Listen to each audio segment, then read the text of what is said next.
Hi everyone, and thank you for watching. My name's Andrew and I am the product developer here at My Holiday 2. Firstly, a big thank you to everyone for booking this amazing voyage with us. I was fortunate enough to experience this trip myself in August and September 2024 aboard the Kong Harold. Even my wife, who isn't normally a cruiser, said it was one of her all-time favourite holidays. Today, this presentation will cover just some important information and answer some frequently asked questions as your departure approaches. Firstly, a little bit of background about Hurtigruten. Hurtigruten has been sailing the Norwegian coastline for over 130 years and is a daily lifeline for local communities. These ships are not your typical cruise liners, and they are working vessels carrying people, goods, vehicles, and mail to many of the small ports and towns along the coastline. If you have had a chance to look at the itinerary on our website, you notice the ship does stop at these small communities for only a short period, though there will be at least one stop each day where you can get off to do some sightseeing. And as mentioned, the reason this is the case is it's the quickest way to get around the fjords for locals. So like many people, I do want to see my documents as soon as possible, especially as my departure trip's approaching. However, unfortunately, we are constrained to Hurtigruten's timeline. We will start requesting documents around 2 weeks prior if they have not been sent, though unfortunately we do have to wait on them for the documents. So just note that these documents are just for reference. Everything is confirmed digitally and is booked under your name, and we can provide your booking reference number as required as well. Also, another common question is about luggage tags. Hurtigruten, you do not get luggage tags. They are not required. When you go to Bergen terminal, it'd be checking just like an airport where you just drop off your bags. If you do have the Norway in a nutshell extension though, there are other documents you will require, which include your train tickets, and we would recommend printing those out or having them on your phone because they do get scanned. For your documents from Hurtigruten, as you can see, they are fairly straightforward. They just have your basic information of your booking reference number, your names, and the services you've booked, such as a flybus, your voyage, and excursions. Again, Norway and nutshell documents will be sent separately. So My Holiday 2 typically pre-books a group of cabins for these departures, and so your booking is likely to be part of a group reservation. This means everyone on that group has the same booking reference number. So that's why a lot of you won't be able to access your booking via Hurtigruten website. This also means there is no guide or group leader, and the voyage is self-guided with the assistance of the Hurtigruten staff. Also, with Hurtigruten, the group's team is located in Tallinn in Estonia. So if you have any questions that we can't answer regarding your booking, we have to send off to Estonia, and it can take some time to get a reply. So most questions we should be able to answer anyway in the office.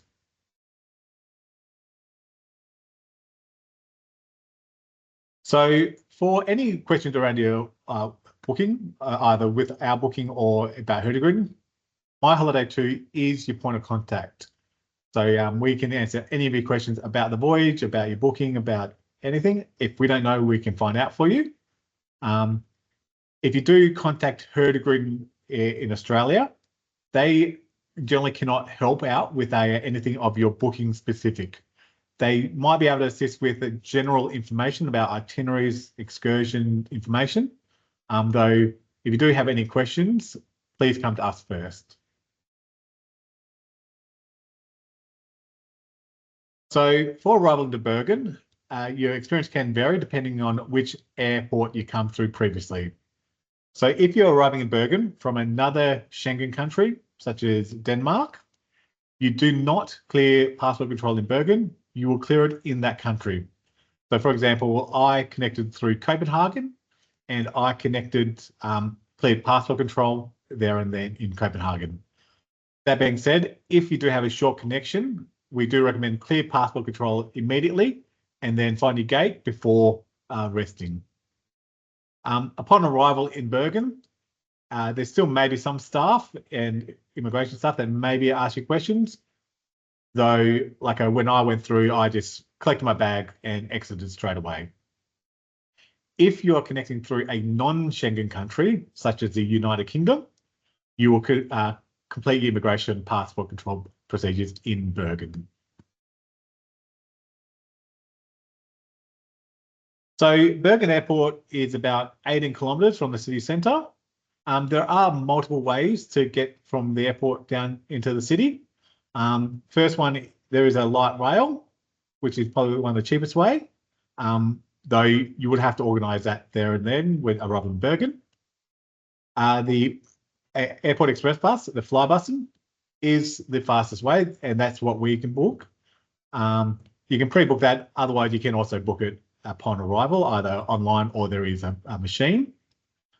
If you did want to take a taxi, they are about $40 to $50. Otherwise, private transfers, they are quite expensive. As mentioned, we can pre-book the Flybus. Otherwise, you can book it there and then. That's where we recommend. So about the Flybus, the stop is very easy to find. You walk out the exit door, stop A5, and you cannot miss it. As I mentioned just before, the tickets can be pre-booked online or purchased at the airport. If you see there's a little like a booth there, that's where you can book the tickets for at the airport.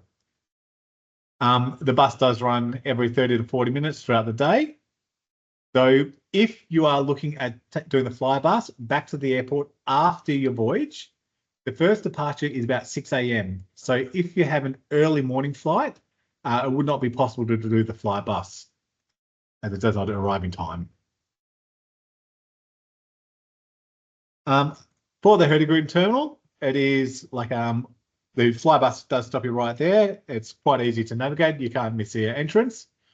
And the check-in process is very similar to checking in the airport. You'll just line up, you'll go speak to the counter, and then you just drop your bag off on the conveyor belt. Once you've checked in, you just make your way upstairs, where you have to watch a compulsory safety drill video. This is done in multiple languages, so it can take a little bit of time. Depending on what time you arrive, there is a cafe there to have a coffee and like some snacks. And then once you've done that, you can board. We arrived about 4:30, so we were able to board straight away. Though please note that if you do board, your cabins might not be ready straight away. So once you're on board, you can just go wait in a public area. For cabins, when they get released, they generally will go, the first ones available will be a higher category. So your suites, your Arctic Superiors working way down. Though the announcement for my departure was pretty much all cabins were ready at the same time. Also, as I just mentioned before, all announcements are done in multiple languages, English, Norwegian, German, might be French as well. So for boarding, so you have to be at the terminal at least 30 minutes before your ship's departure, which is generally 8:30 p.m. or 8 p.m. Though I would recommend going there a bit earlier. Check-in opens at 1 p.m. with boarding starting from about 4 p.m. and your cabins are available generally after 6 p.m. As I mentioned before, the terminal is easy to find. The Flybus stops there right out the front. Otherwise, Uber, taxi. You can walk there from the city, though there is quite a steep hill in between the city centre and the Hurtigruten terminal. If you did arrive at the terminal earlier, there are luggage lockers available where you just pay by card. And as I just mentioned, walking to the main area is feasible. It's about a 20-minute walk, but it does include a walk over a steep hill. So Hurtigruten does run a number of vessels along this route. They run every 1 to 2 days. Most ships are very, very similar for layout, with the exception of the MS Vesteralen, which is the bit older ship, but being recently refurbished, but that's a bit smaller as well. So for cabins, so if you booked one of our group departures, you won't find your cabin number until you actually board the ship. You'll be guaranteed that cabin category that you booked, but the exact location and cabin number won't be confirmed until you're boarding. Also, as per on our website, and also as the email you would have been sent, the bedding configuration on these ships is fixed and it cannot be changed. So for most cabins, like inside cabins, they will be twin bedding. The Arctic Superior will be double bedding. So if you have booked a polar outside, we cannot guarantee if you're going to have 2 single beds or a double bed. Also on board, the cabins are quite small, so they're not like your typical cruise ships. They're comfortable enough, but yeah, you have enough space for your luggage, but they're not large cabins. And also, so the one of the highlights I found was pretty cool was actually the bathroom floor actually heats up. So on board, all your meals are included full board. So with your breakfast and lunch, buffet style, and you can choose any table. Dinner is usually a la carte with three options, with 2 protein and 1 vegetarian. Generally, be 1 fish, 1 meat, and 1 vegetarian. They can vary. So the staff there can help out with any dietary requests as well. Dinner times and table settings are assigned upon check-in, though you can go request to be changed. So we will give it an 8 p.m. sitting. We were requested to change to 6 p.m. And they were able to do that. Though that is not guaranteed, I would recommend you just go request straight away on first day. On days where the port visits overlap with dinner time, dinner might be a buffet style as well.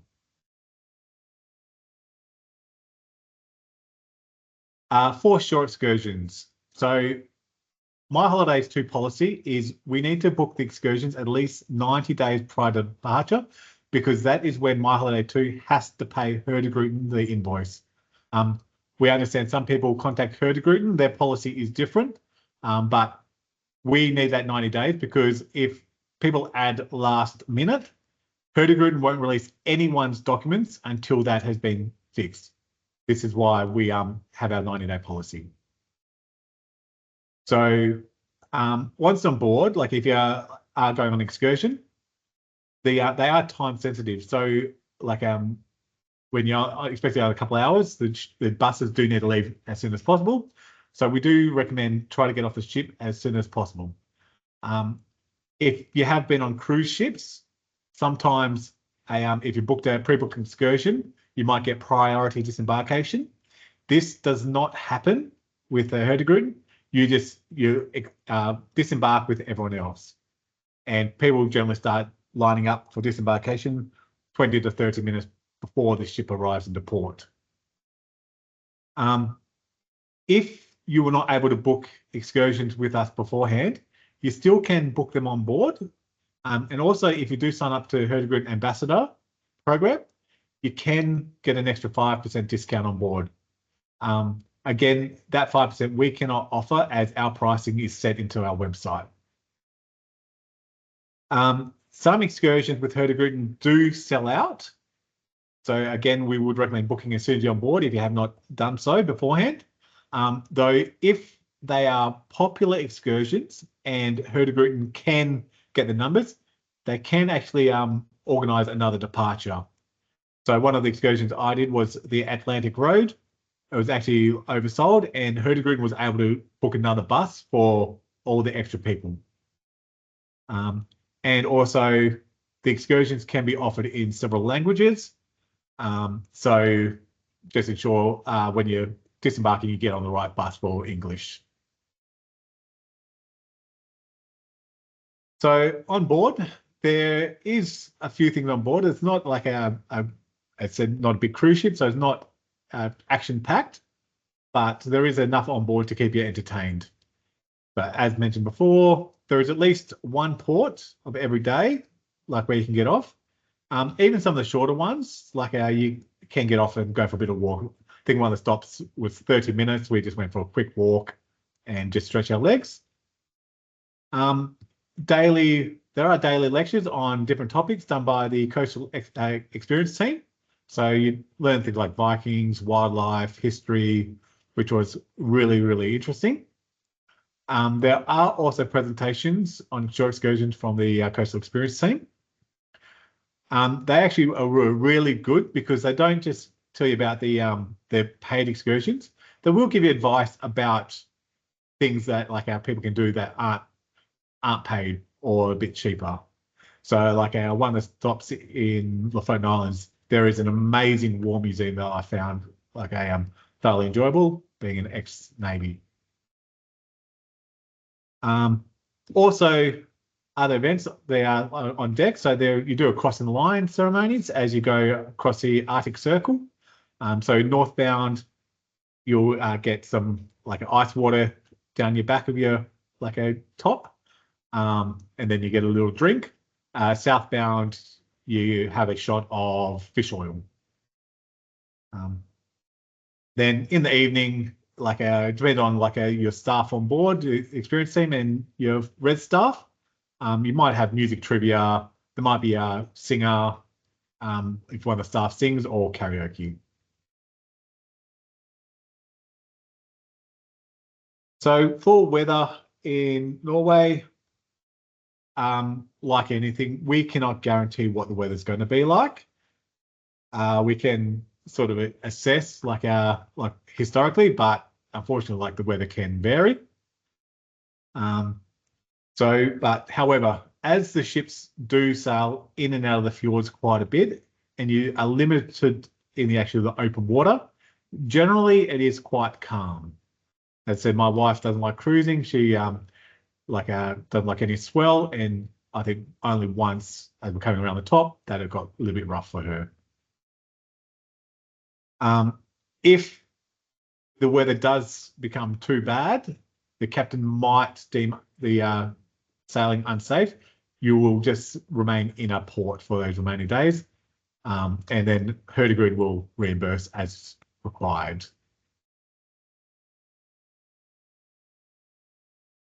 So for packing, again, Hurtigruten had some good information about this on their website, but the easiest way I can explain is pack layers. So on board the ship, inside, it can get actually quite warm with the heaters on. So as soon as you walk outside to go see the Northern Lights or just go see the scenery, it can be quite cool. So yeah, so just insulation, layers and layers. All right, and don't forget all your other stuff you might want to take. So as you all will be going during the Northern Lights season, with Hurtigruten's Northern Lights Promise, they will make announcements even at night time if the Northern Lights come out. You can request a wake-up call as well. So if you don't do that and you don't hear the announcement, unfortunately there's not much Hurtigruten can do. One thing I did find quite interesting, like we were lucky enough to see the lights even in September, is actually the color. So the photos and what they look like in real life can be a bit misleading. So like a good camera would be highly recommended to see actually the lights. And finally, for those who have done the Book the Norway in a nutshell, so these documents are sent separately, and you do get hotel vouchers in the train vouchers. If you are doing Bergen to Oslo post voyage, so the morning of the train, if you do have the 8:30 train, it is peak hour traffic, and like we did realize that the taxis can be quite slow in arriving. So just make sure you allow enough time to get to the station. This is the only place where you will have to make, get to the station by a taxi or Uber.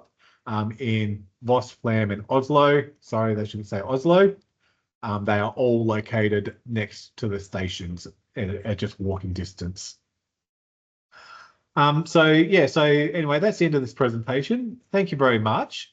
Like always, though, if you do have any other questions, please feel free to give us a call, and we are more than happy to give you any answers. And hopefully we get some good feedback from you and you enjoy your trip. Thanks. Hi, everyone, and thank you for watching. My name's Andrew, and I am the